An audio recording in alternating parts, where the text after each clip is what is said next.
How are you doing, everyone? It's me, TheDomotaku, here today to talk about the next episode of RWBY, Volume 4, Episode 3, Black and Yellow, the continuation. Anyways, sorry for all the delay in the videos, because for one, it is still a thing, being a school student and making these videos at certain times. And, you know, unexpected things happened that Saturday, so, yeah. Things happen, but you know, I'm still making these videos. Let's go talk about all of the favorite things in the season. Let's talk about RWBY. So, RWBY Volume 4, Episode 3 features Blake and Yang. We finally get to see the two remaining members of Team RWBY. We saw Weiss and Ruby. Now we see Blake and Yang. And it seems that they're all... Well, I don't know. It's like every single one of the team is like stuck in place, right? And they're like struggling to move forward with what happened in Volume 3. And like, it's really hard. So Blake...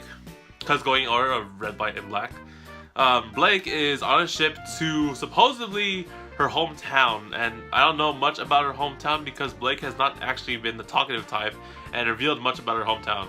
So she's on a ship going back to her hometown to sort of find answers for herself and whatnot, and it's probably gonna resolve in her fighting with Adam or sort of her making her decision to join her team again or something like that. So Blake is going on a self-journey by herself, and she has Sun along. Also, Sun tags along and just like, you know what, my team's going back to school, I gotta help out the girl Blake, and you know, it's fine, you know, as long as Blake's not alone, because having her alone for like, you know, we see what happens when she's alone. She's all like super serious and whatnot. So we also had a good, awesome ship battle with a freaking like water dragon snake thing that grew wings and stuff. So the action this time around seems pretty more better, and I really like it. And you know, it's just like sort of the start of the series, but you know, it's really cool to see some action and a little fighting on the ship and whatnot. Now the big thing that I'd like to see is Yang. Yang, my goodness, being a little neat at home.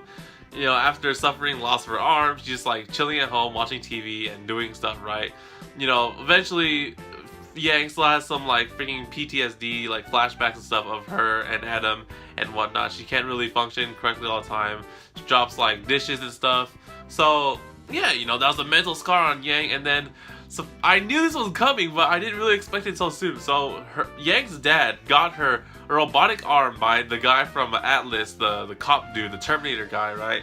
And you know, it was so like, I knew this was gonna happen, but I didn't know how Yang would react to this. So Yang sees the arm and it's like, oh, you know, it's great, Dad. I'm not feeling so well. Let's just let's leave this for later, right? So Yang doesn't seem to want this new arm sort of thing. I don't know exactly what is Yang's like, what's going on with Yang's mind, but here's what I think. So far Yang, you know, this whole fight, of course, affected her a lot, right? And right now, I think it's because of the fact that Blake ran away, or like she felt like betrayed or something like that, or that she wasn't strong enough or something like that. So clearly, Yang doesn't want to go back to fighting anymore. She doesn't want to become a huntress or anything like that. She has no intention of doing so. I think that Yang is like sort of, you know, the lost one here out of everyone in Team RWBY. So yeah, you know, she could have easily got her arm back and just like solved the problem of having a missing arm, right? But no, she refuses the arm because it might remind her of like, you know, all the things that happened with Adam and whatnot. And maybe like if she gets the arm back, it might compel her to go back to fighting as a huntress and, you know, going back out there. But you know, doesn't know what to do herself, which is really hard on her a lot because she has the worst of it out of all of Team RWBY, from what I think. Other things in that episode, I believe, is Osbin and the enemy team and Team Cinder. So they have this little discussion where it's like, are you sure Osbin is dead, right? You know, are you sure you killed Osbin?